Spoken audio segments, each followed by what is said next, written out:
प्यारे बच्चों, स्वागत है आप सभी का। हम लोग पढ़ रहे हैं बीएससी की ऑप्टिक्स और इसमें भी हम लोग इस यूनिट में एब्रीशंस ऑफ लेंसेज की बात कर रहे हैं। पिछले लेक्चर में हमने क्रोमेटिक एब्रीशन की बात की थी और आज का हमारा टॉपिक रहेगा मोनोक्रोमेटिक एब्रीशन, जिसे हम स्फेरिकल एब्रीशन भी कहते हैं।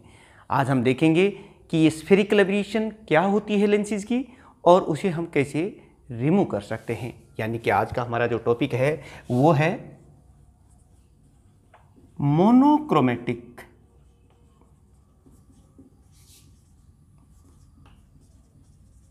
एब्रीशन और इसे ही हम कहते हैं स्फेरिकल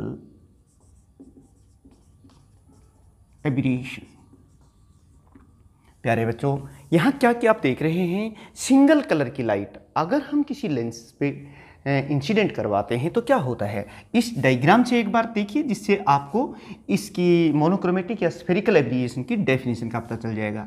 जैसे सपोज कीजिए हमारे पास ये एक कॉन्वेक्स लेंस है और ये इसका जो है ये प्रिंसिपल एक्सिस है। इसके बारे में एक बात आप जान लीजिएगा कि जो लाइट रेज मोनोक्रोमेटिक की प्रिंसिपल एक्सिस से दूर होती हैं, मार्जिनल रेज, और जो लाइट रेज प्रिंसिपल एक्सिस के काफ़ी क्लोज होती हैं, ये देखिए ये वाली जो लाइट रेज हैं, इन्हें हम पैराक्सियल रेज कहते हैं। क्या कहते हैं? यानी कि एक beam of light rays incident on a convex lens, single convex lens, then the rays which are very far from the principal axis are called marginal rays and the rays which are very close to the principal axis are called paraxial rays। अब इस lens के साथ क्या problem आती है कि ये इन सभी रेज को, यानी कि पैराक्सियल रेज और मार्जिनल रेज को एक जगह फोकस नहीं कर पाता है, क्योंकि आप जानते हैं ये कन्वर्जिंग लेंस है। लेकिन ये क्या करता है, मार्जिनल रेज को नज़दीक फोकस कर देता है, जबकि जो पैराक्सियल रेज हैं, यानी कि एक तरह से देखा जाए तो ये मार्जिनल रेज के लिए फोकस पॉइंट हो गया है और ये ऑप्टिकल सेंटर से ये जो डिस्टेंस है ये इसकी फोकल लेंथ हो गई। लेकिन ये जो पैराक्सियल रेज देख रहे हो ये इसे ज़्यादा दूर जाके फोकस करता है। ये देखिए ये पैराक्सियल रेज के लिए फोकस पॉइंट हो गया है और ये जो फोकल लेंथ है यहाँ से यहाँ तक ये हो जाएगी पैराक्सियल रेज के लिए फोकल लेंथ। इसी इनएबिलिटी को हम मोनोक्रोमेटिक या फिर स्फेरिकल एब्रीशन कहते हैं। चलिए, ये जरूरी नहीं कि कॉन्वेक्स लेंस के लिए, ये कॉन्केव लेंस के लिए भी ऐसा ही होता है। उसके केस में भी अपन लोग देख लेते हैं। मेरे साथ साथ आप डायग्राम बनाते रहिएगा और अपने नोट्स स्वयं बनाइए। ये देखिए और आपको ये कॉन्सेप्ट बिल्कुल क्लियर हो जाएगा। देखिए, अगर हम कॉन्वेक्स लेंस की बजाय कॉन्केव लेंस लेते हैं तो ये क्या हो गई, ये तो वही प्रिंसिपल एक्सिस है और ये इसका ऑप्टिकल सेंटर है। और ये कैसा लेंस है, ये डाइवर्जिंग लेंस है। यानी कि आप देख रहे हैं कि जो मार्जिनल रेज आती हैं, ये मार्जिनल रेज आ गई हैं, तो ये क्या करता है, ये इनको फोकस डाइवर्ज कर देता है। ये देखिए डाइवर्ज हो गई हैं, लेकिन ये काफ़ी, ये इसके लिए फोकस पॉइंट हो गया है मार्जिनल रेज के लिए। ये यहाँ से जाती हुई प्रतीत हो रही है। और ठीक ऐसे ही आप इधर भी देख सकते हैं। ये देखिए, ये देखिए, और जो क्लोज होती है प्रिंसिपल एक्सिस के पास उन्हें हम कहते हैं, क्या कहते हैं हम उन्हें, पैराक्सियल रेज। ये इन पैराक्सियल रेज को दूर फोकस करता है। ये देखिए ये पैराक्सियल रेज की कहानी हो गई।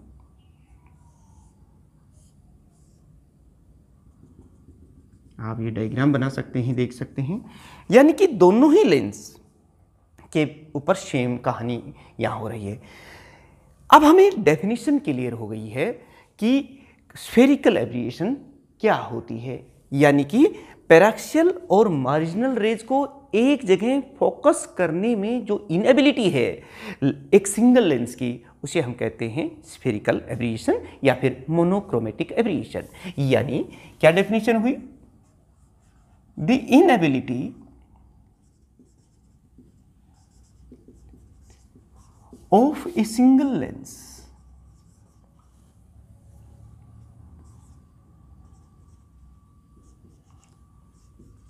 focus paraxial and marginal rays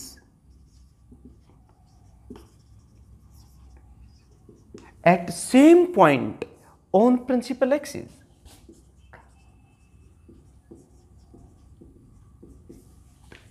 On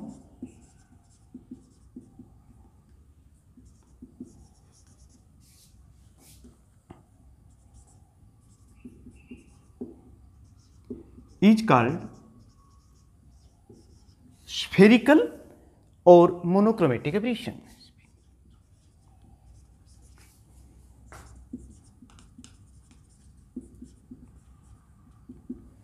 इसे हम मोनोक्रोमेटिक एब्रेशन भी कहते हैं। अब आप एक पॉइंट यहां देख रहे हैं कि the focal length for the paraxial rays is greater than the focal length of the marginal ray. You can say that a single lens focus the paraxial ray at a far point and marginal rays as a near point than the lens, or you can say the focal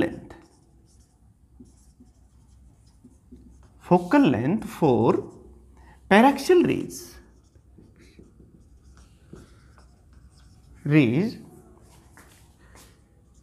is greater than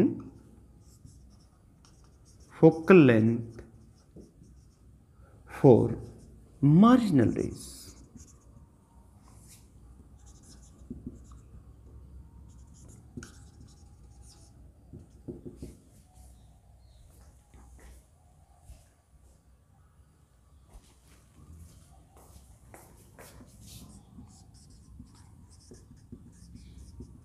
The difference in focal length of lens for paraxial rays and marginal rays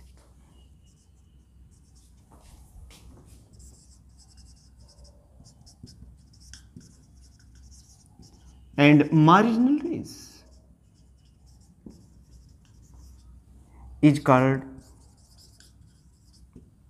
longitudinal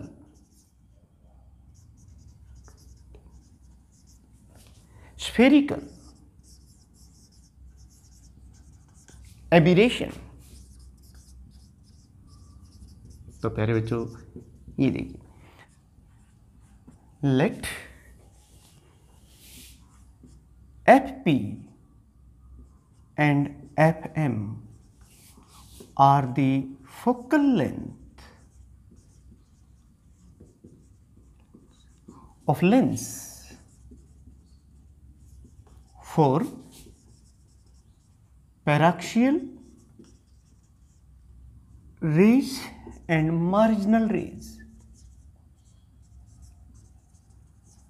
respectively. ये देखिए प्यारे बच्चों, हम बात कर रहे थे कि ये लॉन्गिट्यूडिनल स्फेरिकल एब्रेशन क्या होता है, तो वो अब आपको पता चल गया होगा। ये देखिए, देयरफॉर लॉन्गिट्यूडिनल स्फेरिकल एब्रेशन क्या हो जाएगा, इन डिफरेंस के बराबर। ये मैंने बताया था, difference in the focal length for the paraxial rays यानी कि FP minus FM is called longitudinal spherical aberration. प्यारे बच्चों, ये एक और पॉइंट मैं आपको बताना चाहता हूँ। ये XY कोई स्क्रीन है और हम यहाँ पर कहाँ रखें इस प्रिंसिपल एक्सिस के ऊपर, ताकि जो बेस्ट इमेज किसी ऑब्जेक्ट की हमें यहाँ मिल सके, वो लीस्ट कन्फ्यूजन होगा जहाँ पर ये इमेज रखेंगे इसके पास, यानी कि the position of the image XY on the principal axis to obtain the best image or least confusing image is called the least confusion point. If we place, मैं screen की बात कर रहा हूँ, the screen XY at place on principal axis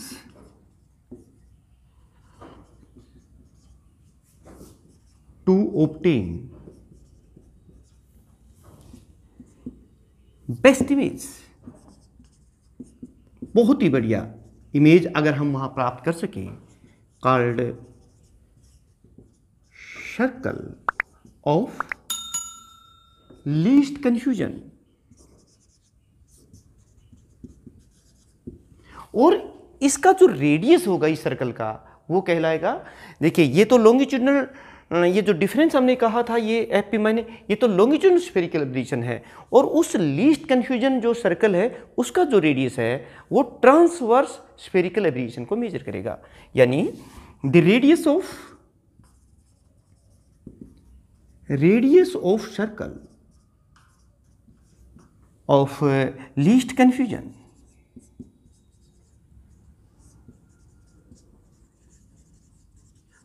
measures the transverse spherical aberration। तो प्यारे बच्चों आपने देखा कि हमारा ये जो स्फेरिकल एब्रेशन है या मोनोक्रोमेटिक एब्रेशन है, it is also of two types. One is the longitudinal spherical aberration, which is equal to the difference in the focal length of the paraxial rays and the marginal rays, and the transverse spherical aberration is equal to the radius of the circle of least confusion। अब प्यारे बच्चों ये तो हमें पता चल गया कि स्फेरिकल एब्रेशन या फिर मोनोक्रोमेटिक एब्रेशन क्या होता है, लेकिन कौन कौन से मेथड्स हैं to reduce the spherical abrasion.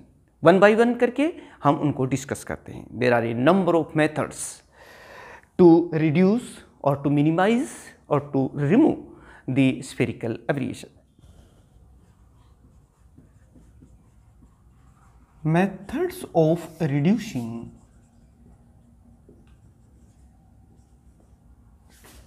Spherical aberration.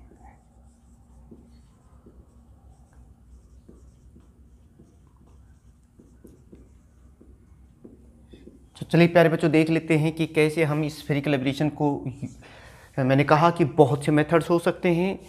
देखिए पहला ही मेथड बहुत ही आसान, बाय यूजिंग स्टॉप्स।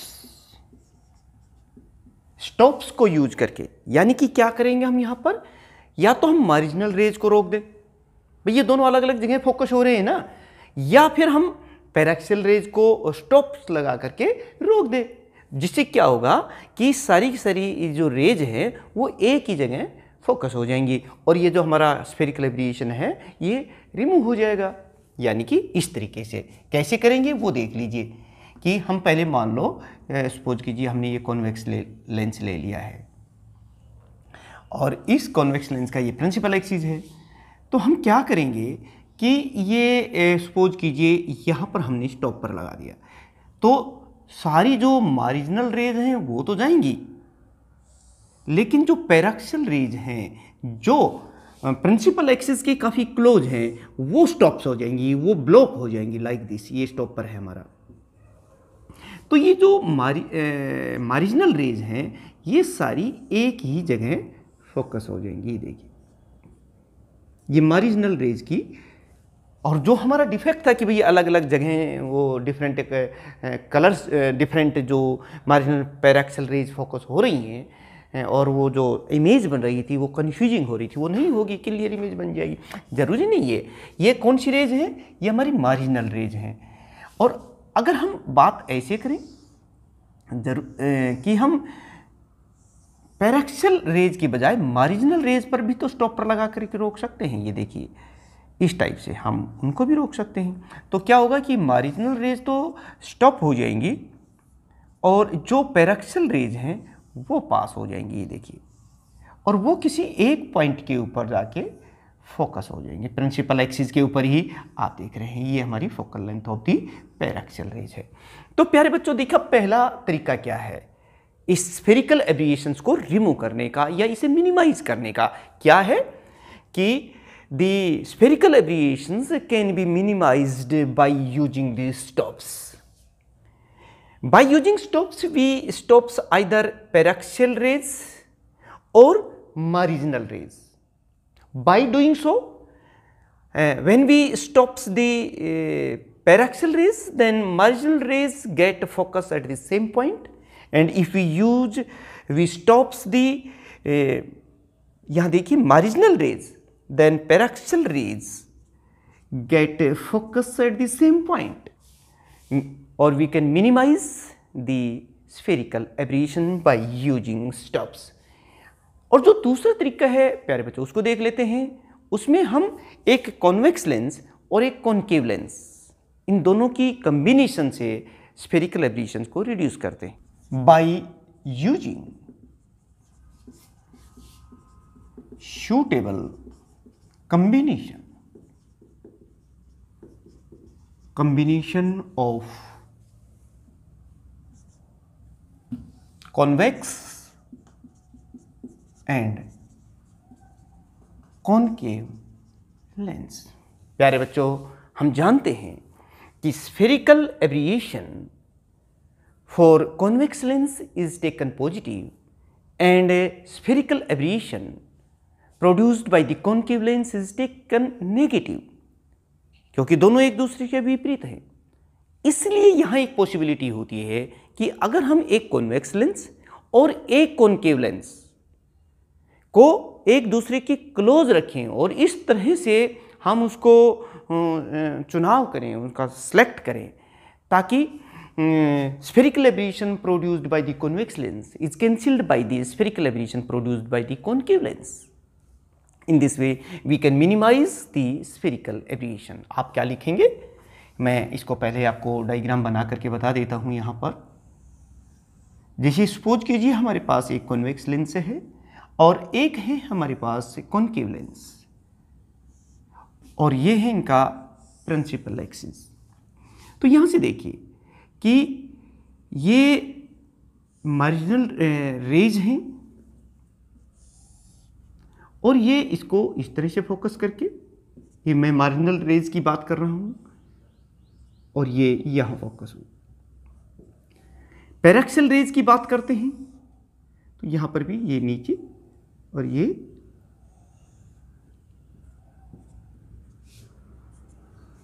तो ये सारे जो है एक ही जगह फोकस हो जाते हैं सेम पॉइंट के ऊपर, और ये इसका प्रिंसिपल एक्सिस है। यहाँ पर हम लोग लिखेंगे, क्या लिखेंगे कि the spherical aberration for convex lens, the spherical abrasion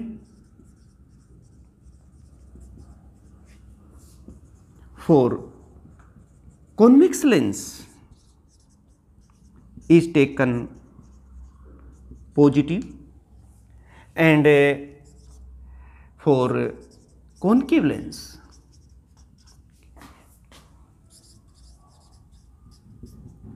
it is negative.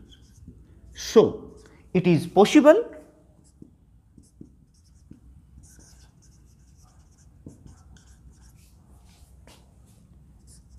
to select a suitable combination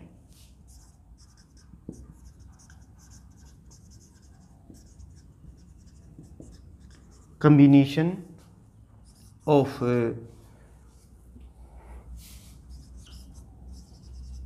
convex and concave lens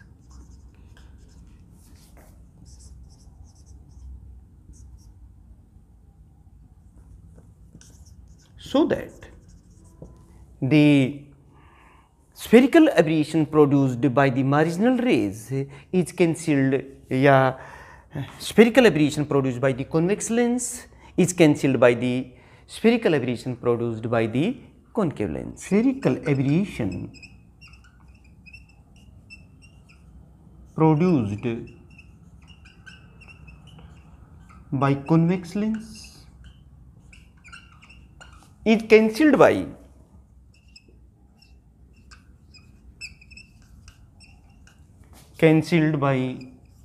spherical aberration by spherical aberration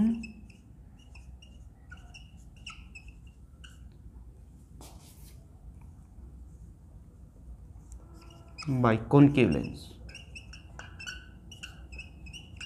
तो प्यारे बच्चों देखिए इसमें ऐसा कैसे होता है, हम उसकी बात कर लेते हैं। आप देख रहे हैं कि इस तरह की कम्बिनेशन, जो सूटेबल कम्बिनेशन कॉन्वेक्स और कॉनकेव लेंस की, इस तरह से हम उनको सेलेक्ट करते हैं कि जो कॉन्वेक्स लेंस से स्फेरिकल एब्रेशन प्रोड्यूस होता है जो कि पॉजिटिव होता है, और जो कॉनकेव लेंस जो कि नेगेटिव होता है, वो दोनों एक दूसरे को कैंसिल कर देते हैं और सारी की सारी लाइट रेज एक ही जगह फोकस हो जाती है। ये देखिए, अब यहाँ पर एक पॉइंट आप देखिए क्या हो रहा है यहाँ पर।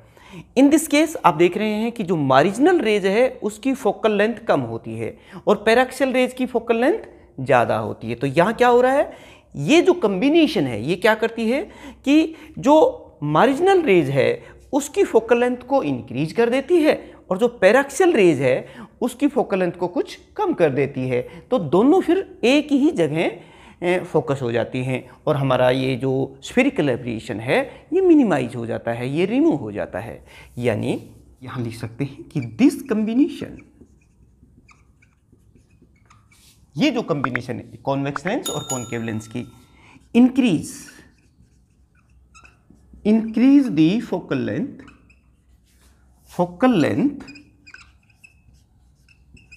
of marginal rays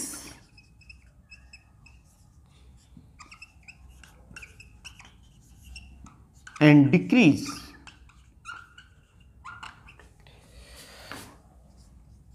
the focal length of paraxial rays।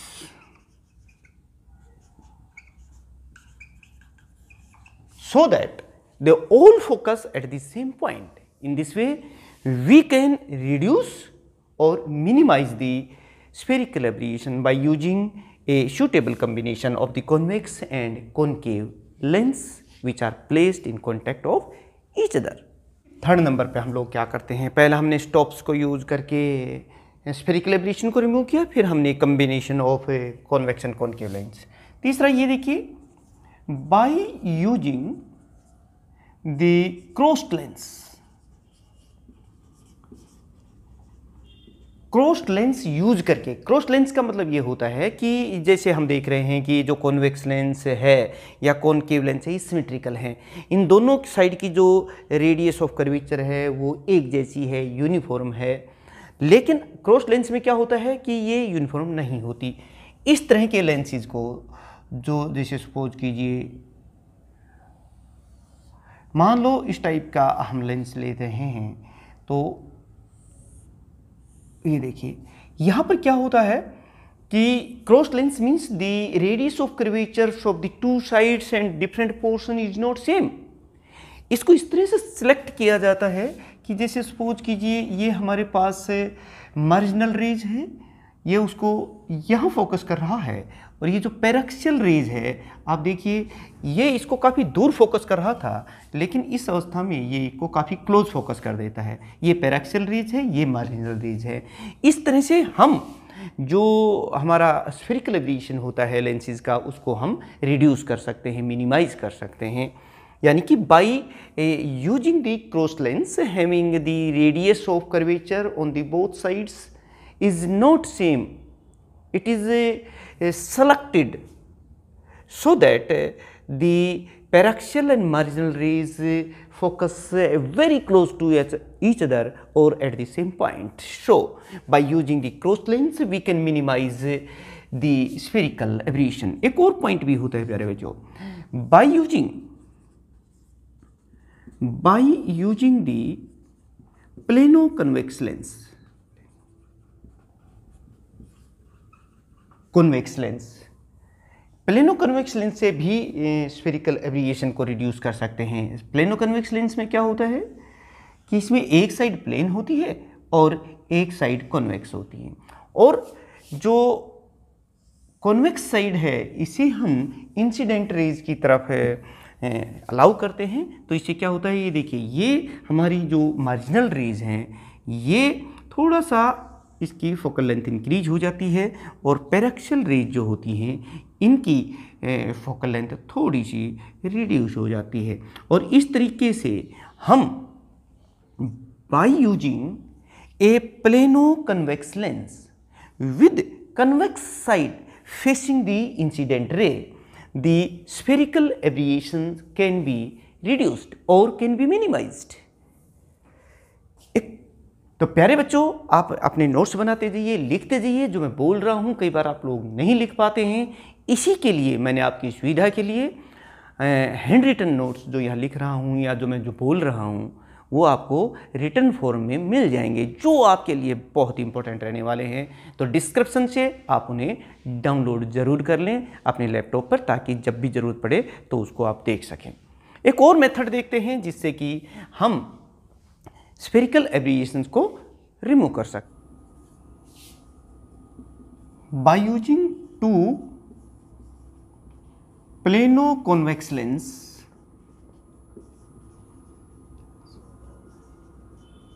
placed at a finite distance apart, यानी कि प्यारे बच्चों, दो प्लेनो कन्वेक्स लेंस को कुछ डिस्टेंस पर रख के हम स्फेरिकल एब्रेशन को रिड्यूस या मिनिमाइज कर सकते हैं। कैसे, देखिए मान लो हमारे पास क्या कंडीशन है उसको हम देख लेते हैं। हमारे पास दो प्लेनो कन्वेक्स लेंस हैं, एक प्लेनो कन्वेक्स लेंस ये है और दूसरा रख रहे हैं, ये देखिए। और मान लो इन दोनों के बीच की डिस्टेंस जो है d है और ये प्लेनो कन्वेक्स लेंस L1 है और ये प्लेनो कन्वेक्स लेंस L2 है और इनके ये जो है ये इनकी प्रिंसिपल एक्सिस है। इन्हें इस तरह से इनकी डिस्टेंस को सिलेक्ट किया जाता है कि deviation produced by these two lenses is equally divided, मतलब कुछ जितनी deviation L1 lens plano convex lens से प्रोड्यूस कर रहा है उतनी ही L2 करेगा।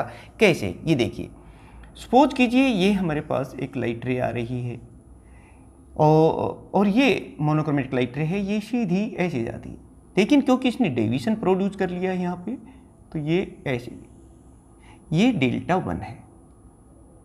और अगर ये लेंस यहाँ नहीं होता तो ये लाइट रे हमारी सीधी यहाँ जा करके इमेज बनाती I1 पर, लेकिन क्योंकि यहाँ पर फिर से डेविएशन प्रोड्यूस हो रहा है इसलिए ये फाइनल इमेज यहाँ बनाएगी। ये देखिए ये इमेज बन गई है।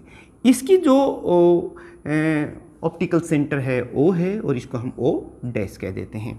आप देख सकते हैं कि ये जो है, क्योंकि जहाँ फोकस करता है वो फोकल लेंथ होती है, इसलिए हम इसको कह सकते हैं this is the focal length, ये of lens L1।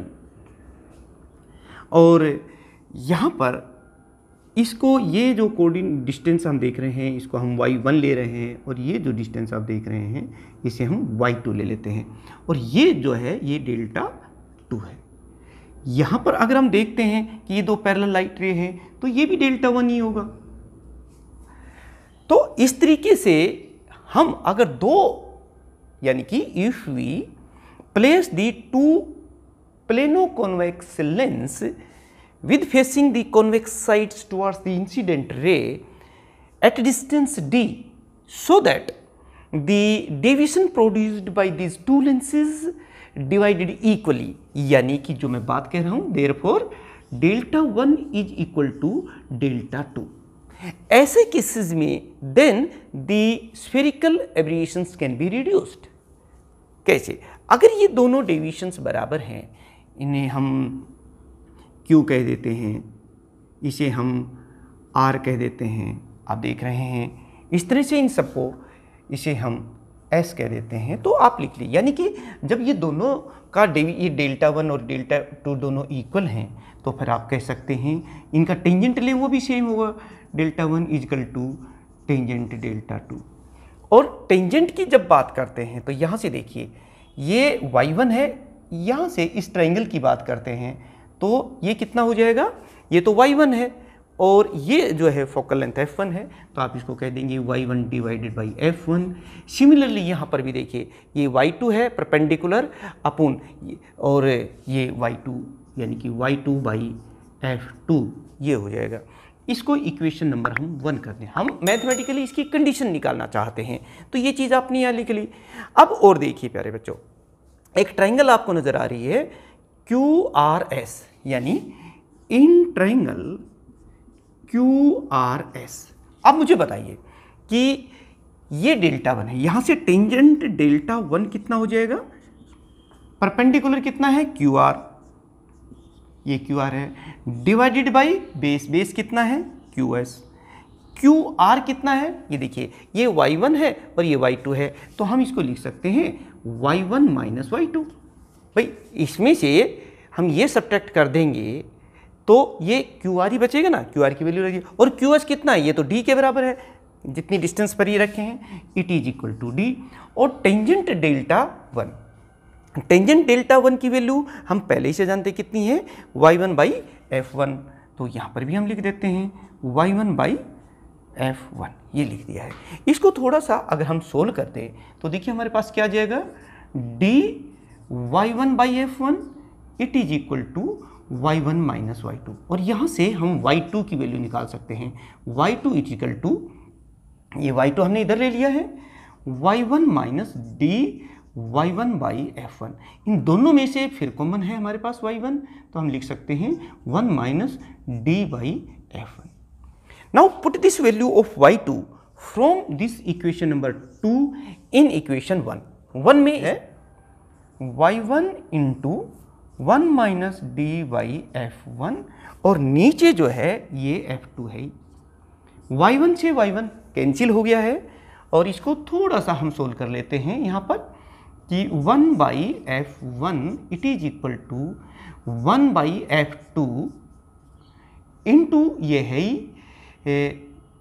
f1 minus D by f1, ऐसे लिख दिया।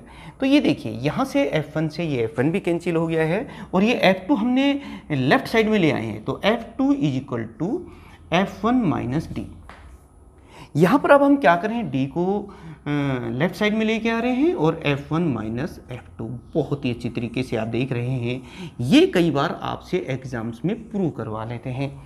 यानी कि अगर हम स्फेरिकल एब्रिएशन को दो प्लेनो कन्वेक्स लेंस की सहायता से रिमूव करना चाहते हैं, तो हमें उसे इतनी डिस्टेंस पर रखना होगा कोएक्सियली, और ये डिस्टेंस किसके बराबर है, it is equal to the difference in the focal length of these two plano convex lens. यानी to remove the spherical aberrations, the distance between the two plano convex lens must be equal to the difference in their focal length of these two plano convex lens। इस तरह से आपसे एक question पूछा जा सकता है कि how we can reduce the spherical aberration by using two plano convex lens, find the condition और डिराइव दी कंडीशन, तो फिर आपको ये डिराइव करना, या फिर ये भी कहा जा सकता है कि prove that D is equal to f1 minus f2। तो प्यारे बच्चों, आज का लेक्चर हमारा बहुत ही इंपॉर्टेंट रहा है। आज हमने मोनोक्रोमेटिक एब्रिएशन या स्फेरिकल एब्रिएशन के बारे में डिटेल स्टडी की है। हमने जाना what is the spherical aberration and what are the different methods to reduce और to minimize the spherical aberrations, और हमने कई मेथड्स यहाँ देखे by using the stops, by using a suitable combination of the convex and concave lens, और by using the crossed lens, by using the plano convex lens, और by using the two plano convex lens which are placed at distance which is equal to the difference in their focal length. आज का lecture आपको समझ में आया होगा।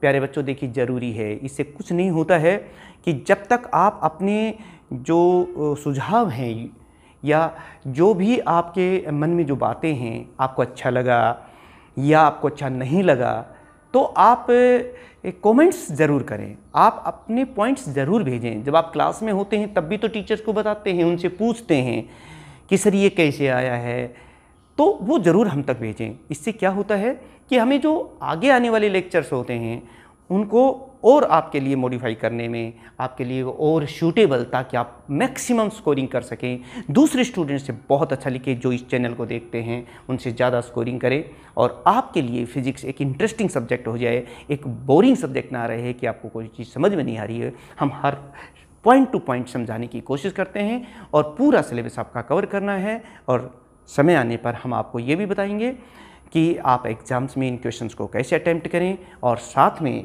ये भी कि इनके संबंधित जो न्यूमेरिकल क्वेश्चंस हैं, किस किस टाइप के क्वेश्चंस पूछे जाते हैं, हम उन पर भी वीडियोज़ आने वाले टाइम में बनाएंगे। लेकिन आपको सिर्फ इतना करना है, जो बहुत से स्टूडेंट्स नहीं करते हैं, वो वीडियोज़ तो देखते हैं, पढ़ते हैं, लेकिन रेगुलरिटी नहीं होती। और रेगुलरिटी कैसे होगी? जब आप अपने इस चैनल के साथ कंटिन्यूस जुड़े रहेंगे। और इसको तरीका बहुत ही आसान है, आपको हम बार बार बताते हैं। आपने इस चैनल को सब्सक्राइब कर लें, नोटिफिकेशन को ज़रूर ऑन रखें, ताकि आपको पता चल सके कि कौन सा लेक्चर कब अपलोड हुआ है, और आप अपनी तैयारी प्रॉपरली और रेगुलरली कर सकें। जो लेंस के डिफेक्ट्स हैं 1 बाय 1 करके कमिंग वीडियोज़ में हम उनको भी डिस्कस करेंगे, और उनको कैसे रिमूव करते हैं वो भी देखेंगे। Thank you very much.